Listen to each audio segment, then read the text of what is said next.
Bonsoir, bonsoir. Nous sommes très contents aujourd'hui encore de partager ces moments avec vous. Je pense que on a beaucoup de choses à se dire.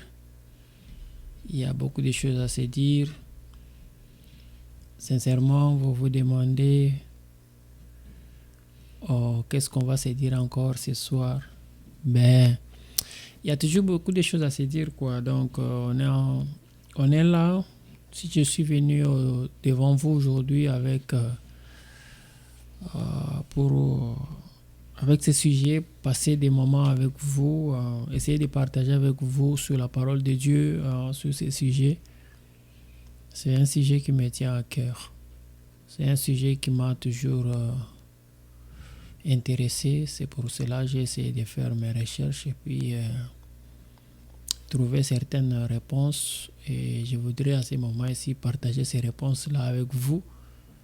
Ce ne sont pas des réponses qui viennent de ma tête, ce ne sont pas des réponses qui viennent de mon esprit, mais je pense que c'est avec un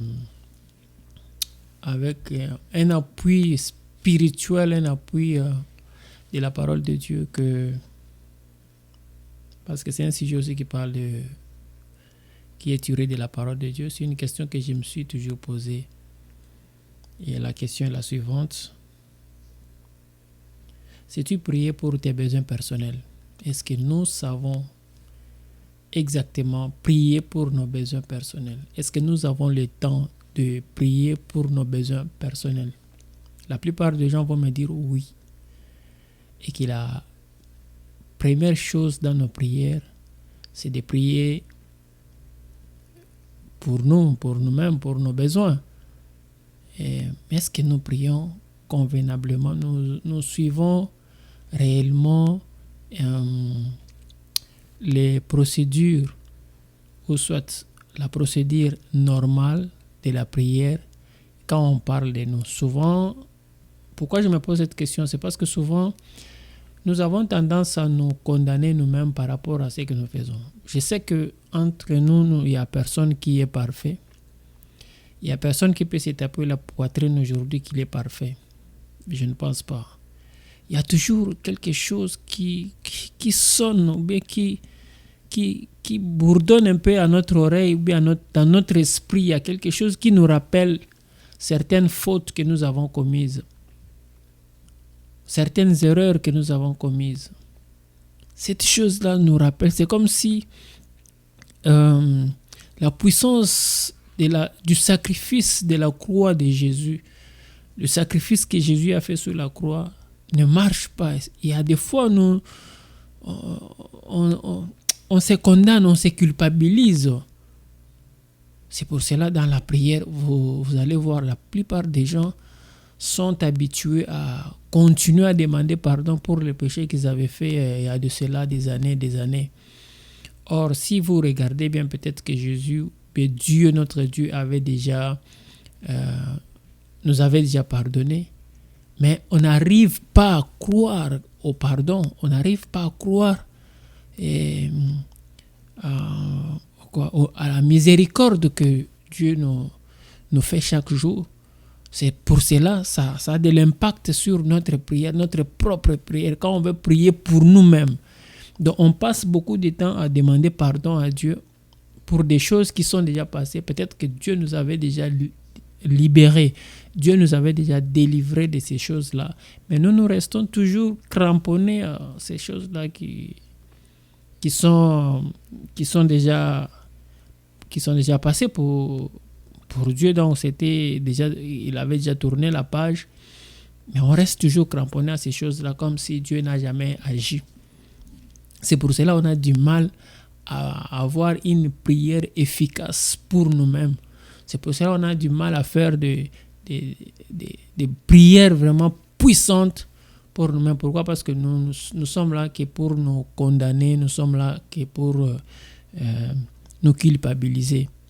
Or, Dieu dit, quand vous demandez pardon et que ce pardon, vous le demandez avec sincérité, et je vous accorde ce pardon.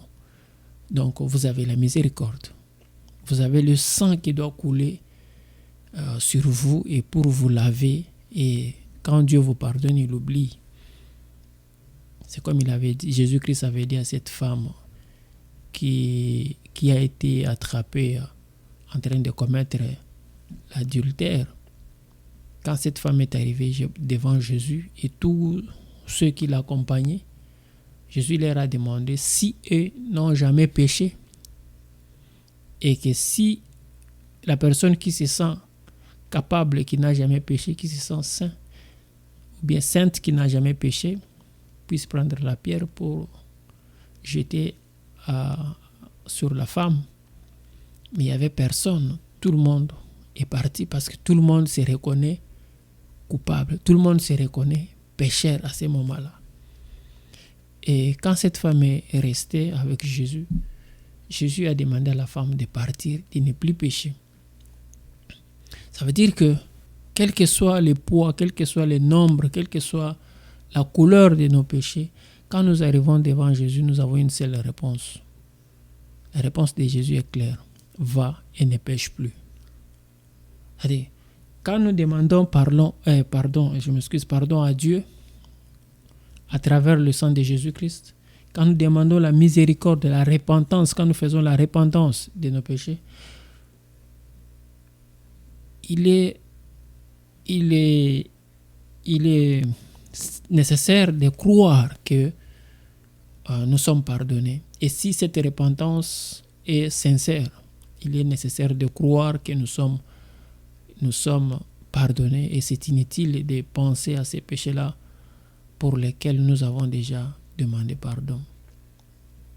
C'est pour cela que je voudrais attirer ton attention aujourd'hui, de savoir, je voudrais te montrer comment prier, comment faire une prière personnelle pour les besoins personnels, comment nous pouvons prier. Je ne dis pas que c'est le modèle, mais je dis parmi les modèles, parmi les choses que nous devons retenir pour avoir une prière personnelle.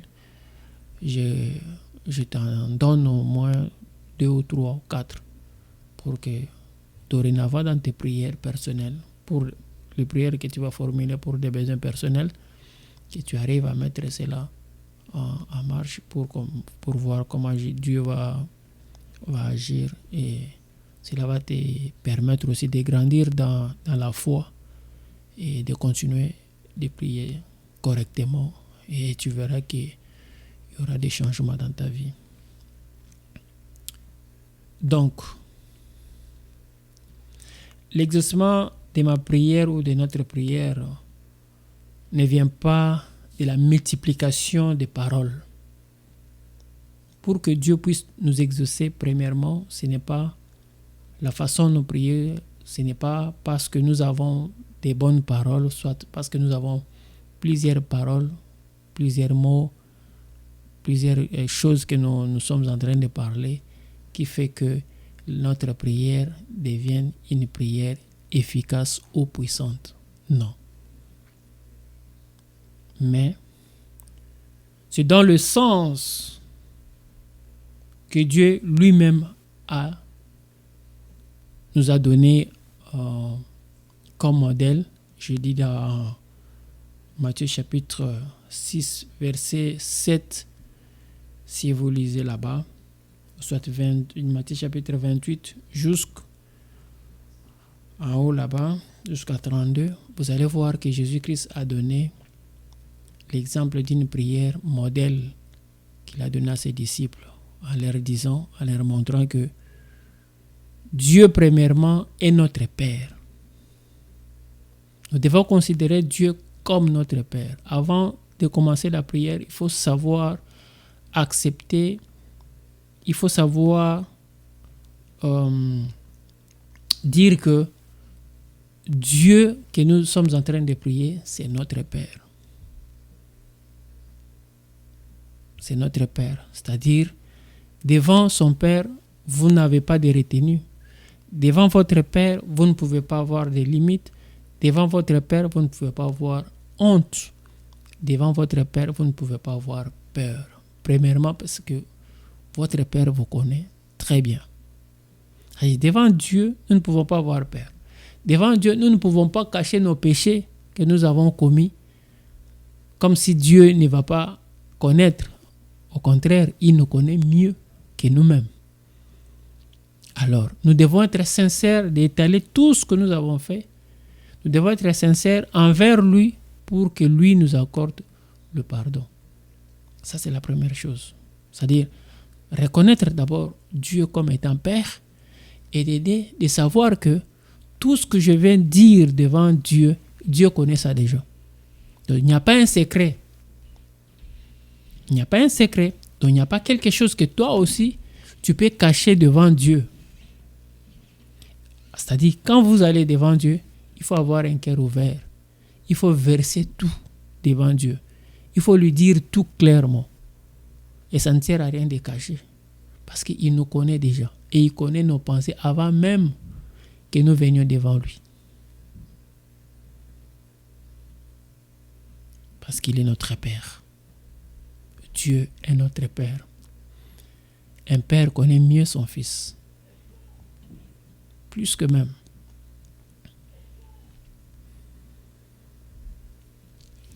Alors, ensuite, c'est quand le royaume de Dieu est établi dans notre vie. Cela permettra que Dieu puisse exaucer notre prière. Comment le royaume de Dieu sera établi dans notre vie? C'est quand nous mettons Dieu au devant de toutes choses.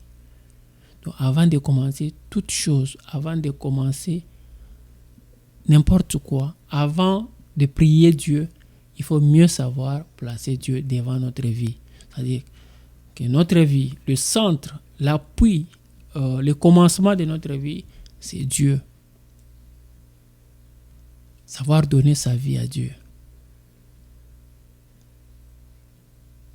C'est ça qui va faire que notre prière que nous allons faire devant notre Dieu va être exaucée parce que nous mettons Dieu au devant de toutes choses. Donc,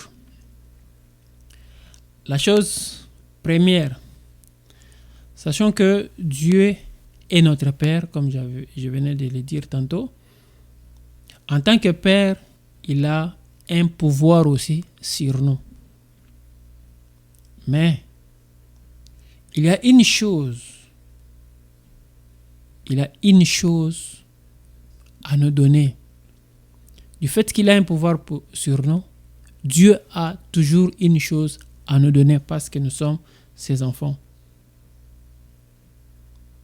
Matthieu chapitre 6, versets 28 à 32. Dieu est notre Père et il a toujours besoin que nous lui demandons quelque chose et il a toujours quelque chose à nous donner. Parce qu'il est notre Père. Alors, quelles sont les choses que nous devons mettre en application pendant que nous sommes en train de formuler notre prière envers Dieu, et c'est Dieu-là qui est notre Père? La première chose, avoir une relation digne, sincère avec Dieu. C'est-à-dire, nous avons une relation parfaite avec Dieu, une relation de père et de fils. C'est-à-dire, Dieu est notre Père et nous sommes les fils. Cette relation bien entretenue va permettre que notre prière soit exaucée par notre Père qui est notre Dieu. Si notre relation est parfaite avec Dieu, c'est une première chose importante qui va faire que la prière que nous allons faire devant Dieu sera exaucée.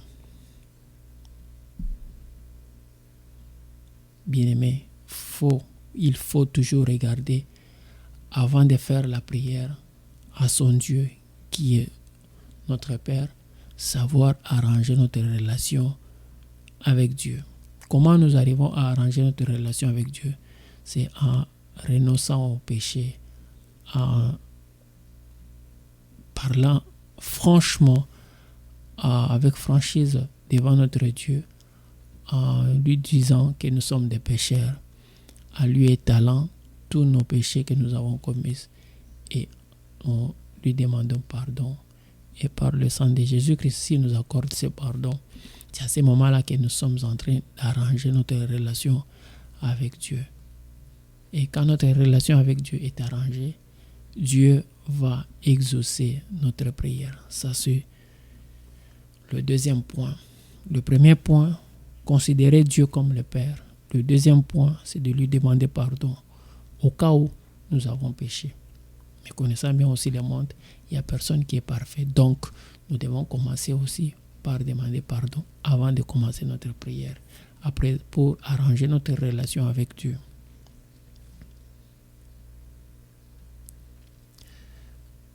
Troisième chose, c'est demander à Dieu de demeurer en nous et nous en lui.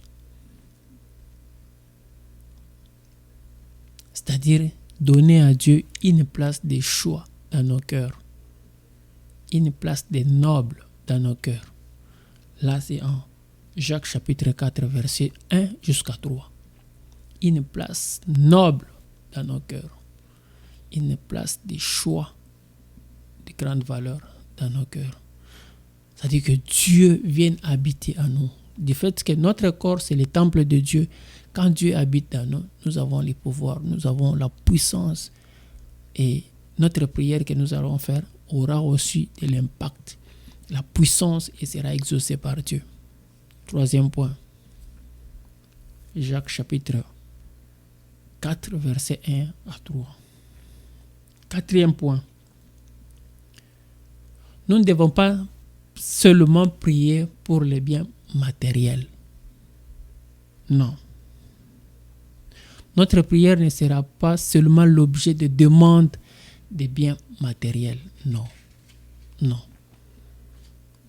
Non. Mais il faut aussi prier pour nos habitudes. Que Dieu nous donne les bonnes habitudes. Que Dieu nous donne la meilleure façon de vivre. Que Dieu nous donne la meilleure façon de nous comporter vis-à-vis de nos proches, vis-à-vis de nos frères, vis-à-vis de ce monde qui nous entoure. Que nous ne prions pas seulement, premièrement, pour les biens matériels. Il faut aussi prier pour que Dieu arrange nos habitudes, c'est-à-dire que nos relations avec les autres soient des relations parfaites. C'est un point aussi qui fait que nos prières peuvent être exaucées par Dieu si nous avons une bonne relation avec celui qui vit à côté de vous. C'est ça d'ailleurs. Jésus-Christ a résumé les 10 commandements en 2. Il a dit que nous aimons premièrement le Père qui est notre Dieu et aimer son prochain. C'est-à-dire, nous devons prier Dieu pour que Dieu nous donne ce cœur-là d'aimer notre prochain. Le quatrième point. C'est-à-dire, quand nous avons du mal à aimer notre frère, quand nous avons du mal à être en contact, en bon terme avec celui qui est à côté de nous, cela aussi bloque notre prière pour que cette prière ne soit pas exaucée par Dieu. Pourquoi? Parce que nous avons encore des choses à régler entre nous.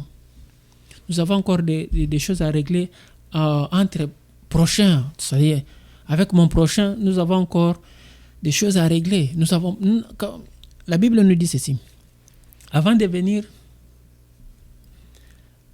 donner l'offrande à l'église, Dieu nous demande d'abord, si nous avons des contentieux avec nos prochains, d'arranger d'abord avec nos prochains avant de venir offrir le sacrifice à Dieu. C'est très important. Pourquoi? Parce que cela aussi a de l'impact sur la prière que nous allons faire vers Dieu. C'est-à-dire, si nous avons encore des lacunes, nous avons encore des tiraillements, nous avons encore des problèmes que nous devons gérer entre prochains, entre frères et sœurs, entre frères de l'Église, entre collègues de travail, entre amis, cela a de l'impact sur la prière que nous allons faire. Cela ne va pas permettre que notre prière soit exaucée. C'est-à-dire, nous devons d'abord nous laver de tout ce que nous avons. Si tu étais en colère contre ton frère, tu lui demandes pardon, vous essayez d'arranger avant d'aller à l'église et offrir les sacrifices. C'est très important. C'est très important. Parce que cela bloque aussi notre prière et que la prière ne soit pas exaucée par Dieu. Cinquième chose, nous devons toujours prier au nom de Jésus. Parce que la Bible nous dit, nul ne peut passer, ne peut pas voir le Père sans passer par Jésus-Christ. C'est-à-dire, toute la formule que nous pouvons mettre en place pour demander, pour prier, nous devons faire cette prière au nom de Jésus. La Bible dit, il n'y a aucun nom qui nous a été donné au ciel, sur la terre et sous la terre, si ce n'est que le nom de Jésus-Christ. C'est-à-dire, tout ce que nous allons faire, nous devons le faire au nom de Jésus-Christ. 1 Jacques chapitre 2 verset 1. Nous devons le faire qu'au nom de Jésus-Christ. Pourquoi? Parce que Jésus-Christ, c'est lui notre avocat auprès du Père. C'est lui qui est mort pour nous. Il s'est fait péché pour nous libérer, nous. Il a accepté d'être crucifié sur la croix pour nous libérer, nous. C'est-à-dire, il nous a donné une seconde chance que nous avons perdue avec Adam. C'est pour cela que nous devons reconnaître que le sang et le corps de Jésus-Christ est pour nous un sacrifice que nous devons montrer au Père pour que nous nous soyons libérés, pour que nous nous soyons sauvés. Et notre prière doit être formulée au nom de Jésus-Christ.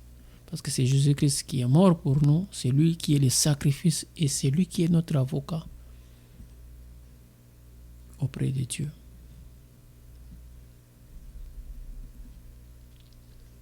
Pourquoi devrions-nous prier au nom de Jésus-Christ? C'est parce qu'il est mort pour nous et il est devenu une garantie pour nous devant Dieu. Et il est venu notre combattant, notre protecteur devant Satan. C'est-à-dire, si nous voulons combattre Satan, nous devons avoir avec nous comme arme le nom de Jésus-Christ. Et cela va nous permettre de marcher sur les scorpions et sur les serpents. Et aucune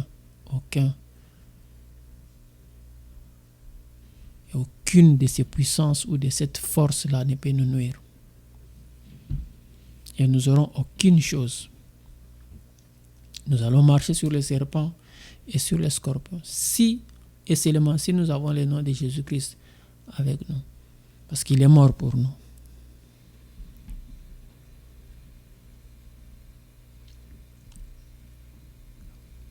Voilà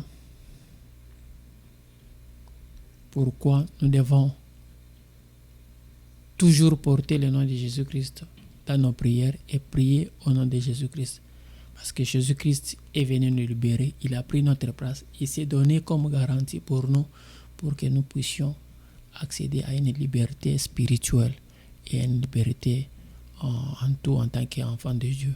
Et c'est lui qui nous a encore donné la seconde chance d'être les enfants de Dieu. Pourquoi? Parce que nous avons déjà perdu cette chance-là, cette identité, nous l'avons déjà perdue avec Adam au moment où il avait trahi dans le jardin d'Éden. Mais Jésus-Christ, qui est le second Adam, est venu nous donner cette garantie. Il nous a encore donné cette puissance, cette identité de redevenir les enfants de Dieu. C'est pourquoi nous devons toujours prier au nom de Jésus-Christ. Et Jésus-Christ est notre avocat auprès de Dieu. Voilà en quelque sorte les 5 points que j'avais retenus dans ce sujet que je vous ai proposé aujourd'hui. Comment nous devons prier pour nos besoins personnels. Comment avoir une prière efficace pour nos besoins personnels. La première chose, nous devons savoir que Dieu est notre Père. La deuxième chose, nous devons savoir que tout ce que nous demandons, tout ce que nous avons commis comme péché, dès que nous avons demandé pardon à Dieu, cela est pardonné. Dieu nous pardonne quand nous lui demandons pardon sincèrement, quand nous sommes ouverts devant lui, quand nous ne nous cachons absolument rien. Il nous pardonne. Il ne faut plus jamais reculer. Il ne faut plus penser que le pardon et le péché que vous avez commis avant sont encore sur vous au moment où vous avez déjà demandé pardon. C'est-à-dire, tout ce que vous demandez comme pardon dans votre cœur, libérez-vous de cela. Dites que Dieu vous a déjà pardonné. Troisième chose, nous ne pouvons pas seulement demander le bien matériel. Le bien matériel, non. Nous devons aussi demander à Dieu d'échanger nos habitudes pour que nous puissions rester en bon terme avec lui. Et pour mieux rester en bon terme avec Dieu, il faut que Dieu soit en nous. C'est ça ce que la Bible nous dit. Nous devons demeurer en Dieu et Dieu demeure en nous pour que nous ayons une bonne relation avec lui. Placer Dieu au centre de notre vie, placer Dieu, donner à Dieu une place noble dans notre vie. Et cela va nous permettre d'avoir une prière efficace et avoir une relation étroite avec Dieu. Et cela va nous permettre, va nous pousser de rester dans la présence de Dieu à tout moment que nous avons besoin de lui, à tout moment que nous avons besoin de son aide, il sera toujours avec nous parce que nous avons une bonne relation, une relation parfaite avec lui. Et cela va permettre que notre relation puisse nous booster, puisse faire en sorte que notre prière soit exaucée de manière efficace devant Dieu. Et la quatrième chose, nous devons toujours demander au nom de Jésus-Christ. Tout ce que nous allons demander, nous devons le demander qu'à travers Jésus-Christ, c'est lui qui est l'intermédiaire, c'est lui qui est notre avocat auprès de Dieu et c'est lui qui va savoir comment il va amener nos prières auprès de Dieu, que nos prières soient exaucées. Voilà en quelque sorte comment nous pouvons prier, comment nous pouvons avoir une prière efficace, une prière très puissante pour nos besoins personnels. Si nous mettons en pratique quelques éléments que je viens de vous montrer, quelques éléments que je viens de mettre à votre disposition, cela va nous donner un résultat qui est parfait, un résultat qui est positif. Et vous allez voir qu'à chaque fois que vous allez continuer à faire les prières, vos prières seront exaucées par Dieu. Je sais qu'il y a beaucoup de choses que nous devons encore faire dans la vie, mais les quelques choses qui sont aussi importantes parmi tant d'autres, c'est ça, c'est de reconnaître d'abord que Dieu est notre Père, d'oublier, de ne pas oublier de demander toujours pardon, la miséricorde de Dieu. Troisièmement, c'est de demeurer en Christ et Christ qui demeure en nous. Et quatrièmement, c'est de demander comment Dieu peut aussi changer nos habitudes, comment nous devons nous comporter. Parce que si nous nous comportons trop mal, cela va encore bloquer le processus d'exaucement de notre prière. Et cinquièmement, c'est de prier au nom de Jésus-Christ. Donc, le seul nom que nous avons sur la terre, au ciel, sur la terre et sous la terre, c'est le nom de Jésus-Christ. Et nous sommes obligés de prier au nom de Jésus-Christ pour être exaucés par Dieu. Merci beaucoup. Voilà en résumé ce que je pourrais vous dire aujourd'hui par rapport à notre sujet, comment faire une prière efficace pour les besoins personnels. Je suis votre humble serviteur, Lucien Kiloko. Je suis là pour vous. à chaque instant que nous avons des moments comme ça, nous allons continuer à débattre pour ça. Nous allons continuer à parler, nous allons continuer à analyser ensemble, mais avec un appui qui est la Bible, avec la parole de Dieu, et nous allons continuer à échanger. N'hésitez pas aussi, je vais vous demander, n'hésitez pas de liker la vidéo, n'hésitez pas aussi de la partager si c'est nécessaire de le faire. Et d'ailleurs, si vous le faites, Dieu va vraiment pleinement vous bénir, parce que vous avez aussi évangélisé en quelque sorte. Et n'hésitez pas aussi d'activer la cloche de notification. Vraiment, abonnez-vous aussi massivement sur notre page, sur la page sur laquelle vous allez suivre ces vidéos. Abonnez-vous pour ne plus manquer les vidéos comme celle-là. Activez la cloche de notification pour qu'à chaque fois que nous allons publier une vidéo où nous allons faire une activité quelconque, vous soyez toujours notifié. Et cela va nous encourager, cela va nous donner encore la force de continuer, de faire des recherches et de continuer de chercher d'autres sujets qui vont nous permettre de grandir dans la foi. Ce n'est pas pour rien que nous le faisons, mais nous le faisons pour la gloire de Dieu. Ce n'est pas parce que nous devons gagner quelque chose ou gagner le vie, non. C'est parce que nous voulons que chacun de nous ait quand même une connaissance sur la parole de Dieu et que cette connaissance soit transmise par tout le monde. Quand vous avez l'occasion, quand vous avez les moyens de le faire, faites-le, n'hésitez pas. Et c'est là, c'est pour la gloire de Dieu. Et Dieu ne manquera pas à vous bénir. Merci beaucoup.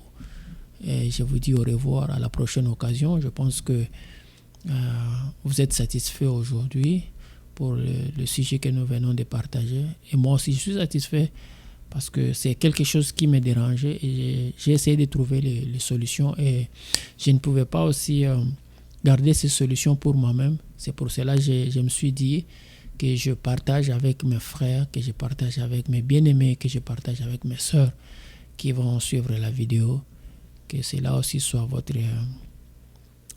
que ce soit aussi bénéfique pour vous, pour que à la prochaine occasion nous pouvons tous ensemble arranger comment nous pouvons nous approcher plus de la présence de Dieu et être exaucés par Dieu, parce que c'est très important. Il y a des fois quand vous priez que vous n'avez plus de vous sentez que vos prières ne sont pas exaucées, ou soit les choses que vous demandez, vous ne voyez pas les retombées, vous ne voyez pas les résultats, ça fait mal. Peut-être que nous manquons ou bien nous ne savons pas comment bien prier. Il y a des choses qui manquent dans nos prières, c'est pour cela que Dieu ne nous exauce pas directement. Mais quand on a un appui spirituel qui est la parole de Dieu, quand nous nous appuyons sur la parole de Dieu, je trouve mal et je conçois mal que Dieu ne puisse pas nous exaucer. Ou soit là, ça devient autre chose. Ou bien il faut regarder notre état d'âme. Mais je pense que vous, mes bien-aimés, du fait que vous avez suivi cette vidéo, prochainement, vous devez regarder dans vos prières comment est-ce que vous le faisiez avant. Et maintenant, quand vous m'avez entendu, vous avez vu, je vous ai donné les versets bibliques. Celui qui a le temps de les lire, il peut les lire. Et vous allez comprendre que s'il y avait des erreurs, nous pouvons toujours corriger. Et après la correction, essayer d'observer s'il y a des changements. Et vous allez voir que Dieu va le faire. Moi, j'estime, je crois que Dieu va le faire, parce que là, vous revenez sur la parole de Dieu et vous appliquez ce que la parole de Dieu nous dit. Et je sais qu'il y aura toujours des retombées qui seront positives et ça va encore nous pousser, ça va encore nous permettre de bien avancer dans la foi et puis de rester fidèles à ce Dieu-là qui nous aime tant. Merci beaucoup. Je vous dis au revoir à la prochaine occasion. Je crois que demain ou après-demain, on aura encore une vidéo pour vous comme ça sur un autre sujet que nous allons arranger, que nous allons mettre à votre disposition. Merci beaucoup. Ciao, ciao, ciao.